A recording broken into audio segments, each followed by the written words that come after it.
Now, many of us do back bends and yoga in general to help our mental health, relieve stress and whatnot.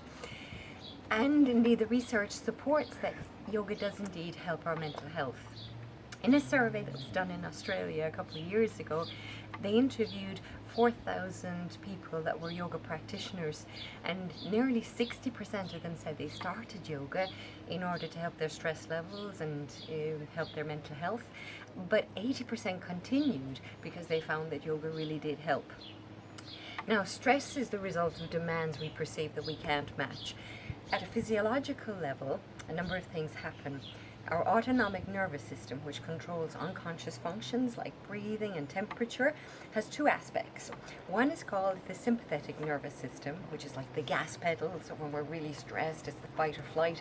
We want to get out of there, sweaty palms, fast breathing, heartbeat is very fast, is one part of the autonomic nervous system. And the other part is the down regulator. It's like the brake, called the parasympathetic nervous system. And indeed, it does seem that yoga helps to down-regulate the sympathetic nervous system, the fight or flight, and increases the parasympathetic nervous system. Now, some of the hormones and neurotransmitters that are released when we're stressed, cortisol is released when we're highly stressed, and when we come to a more relaxed state, GABA levels, which is our main inhibitory neurotransmitter, increases. So cortisol goes down when we're more relaxed. Now, yoga has been found in many, many studies to help reduce stress, both by asking people how they feel after practicing yoga for a period of time, but even at a physiological level, there's biochemical evidence to show that after practicing yoga for a period of time, people who are new to yoga, their GABA levels will actually increase and their cortisol will go down. So in other words, the parasympathetic, the relaxed part of their autonomic nervous system is activated. And the really good news, if you're a practitioner, is that even after one session, the scientific evidence shows that this biochemical change can happen even after one yoga session. That includes meditation and breathing. So what about anxiety? Anxiety affects 4% of the population of the globe. And I'm just going to mention one study that was done in the military in Brazil, because in general, people who are in the military have actually got twice the level of anxiety than the normal population.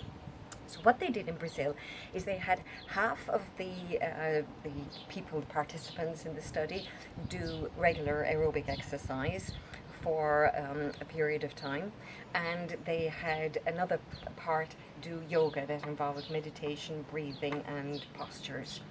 And they found that after 6 months, the guys who were in the yoga group, their level of their level of anxiety went down significantly. They were more emotionally aware, their body sensations they were more relaxed. And what's interesting is that it took nearly 3 months for that to see that change. Their cortisol reduced, their GABA levels went up. Now, while a lot of studies show that indeed yoga does help anxiety, it has not as yet been strong enough, the evidence, to say that it can be a sole treatment for an anxiety disorder. It can as an ancillary or as an adjunct to an anxiety treatment, but not as a sole treatment. Another area of mental health, the same situation, is trauma. Now, people who suffer from trauma can be a result of a natural disaster like a tsunami or a flood, or it can be man-made like a war or a rape. And the symptoms vary from person to person. Some people have flashbacks, some people have nightmares, emotional numbing, irritability, sleep disorders, anxiety and or depression. So they vary quite a lot. A number of meta-studies do studies of studies that have been done, and they found that indeed it does help to relieve anxiety, to relieve the symptoms of post-traumatic stress disorder, but it cannot as yet, the evidence isn't strong enough to say that it can be the only treatment for those who suffer from post-traumatic stress disorder. However, when it comes to depression, which is in fact the most common mental health issue globally, with 4.5% of the global population suffering from depression, yoga has been found again and again in study after study and meta-studies big, large ones, that yoga does indeed help to relieve depression. It even helps to relieve depression in those who have been resistant to the help from antidepressant drugs, and that can be up to 30% of people who suffer from depression. So the take-home message is that yoga really does help our mental health. The evidence is there, it's very strong.